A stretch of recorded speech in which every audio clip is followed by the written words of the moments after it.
நம்ம கையல் வந்து அன்பு சொன்னதுனால, அந்த 6,000 பணத்த "இதானடா உனக்கு வாங்கிக்கணும். குடுடா என்கிட்ட நான் அம்மாகிட்ட குடுத்துக்கிறேன்" அப்படின்னு சொல்லி நம்ம கையல் அந்த 6,000 பணத்த வாங்கி வைக்கிறாங்க.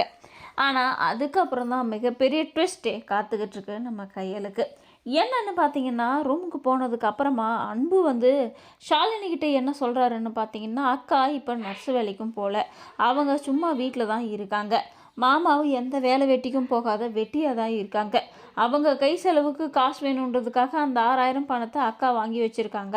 அவங்க வேலைக்கு போகாம போயிட்டு இருந்திருந்தாங்கன்னா, இந்த பணத்த அவங்க கை நீட்டி வாங்கியிருக்கவே மாட்டாங்க. இப்ப அவங்க வாங்கி வச்சுக்கிட்டு இருக்கிறதுக்கான காரணம், அவங்க 2 பேருமே வேலை வெட்டிக்கு போறதில்ல. தனிப்பட்ட செலவு இருக்கு அப்படின்றதுக்காக தான் அந்த பணத்த வந்து அவங்க வாங்கி வச்சிருக்காங்க." அப்படின்னு சொல்லி நம்ம கையால ரொம்பவும் ஏளனமா பேசிட்டு இருக்காரு. இந்த விஷயத்த யாரு கேட்கக்கூடாதோ, கண்டிப்பா நம்ம எழில தான் கேட்டுட்டாரு. எழில் கேட்டவரு சும்மா இருப்பாரா? கையல்கிட்ட முதல் ஆரம்பத்துல இருந்தே தனி குடித்தனம் போலான்னு சொன்னாரு எழில், நம்ம அன்போட நடவடிக்கையா மாறிட்டு இருந்தப்ப. இப்ப இன்னும் அதிகமா நம்ம கையல ஃபோர்ஸ் பண்ண ஆரம்பிச்சுட்டாரு. நம்ம போயிடலாம் அப்படின்னு சொல்லிட்டு.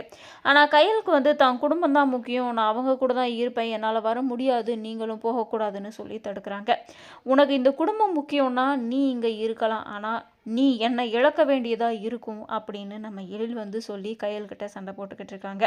காமாட்சி அந்த நேரத்துல வந்து, "இல்ல மாப்பிள்ளை சொல்றது தான் கரெக்ட்டு. கயல் நீ இந்த வீட்ல இருக்கக்கூடாதும்மா. நீ எவ்வளவோ பண்ணிட்ட. இதையெல்லாம் பார்த்துக்கிட்டு என்னால தாங்க முடியாது. மாப்பிள்ளை சொல்றது தான் கரெக்ட்டு. நீங்க 2 பேரும் தனி குடித்தனம் போயிட்டு நிம்மதியா வாழுங்க" அப்படின்னு சொல்றாங்க. "தனி குடித்தனம் போனா நான் எப்படிம்மா சந்தோஷமா இருக்க முடியும்? என்னோட சந்தோஷமே இந்த மொத்த குடும்பமும் தான்" அப்படின்னு சொல்லிட்டு, கயல் வந்து இந்த மொத்த குடும்பமும் ஒண்ணா இருக்கணும், சந்தோஷமா இருக்கணும் அப்படின்னு நெனச்சுக்கிட்டு, தன்னுடைய வாழ்க்கைய அழிக்கவும், தன்னுடைய வாழ்க்கைய ஒரு பொய்யான வாழ்க்கையா மாத்தவும் நம்ம கையல் வந்து தயாராயிட்டாங்க. எல்லாருமே சுயநலவாதியா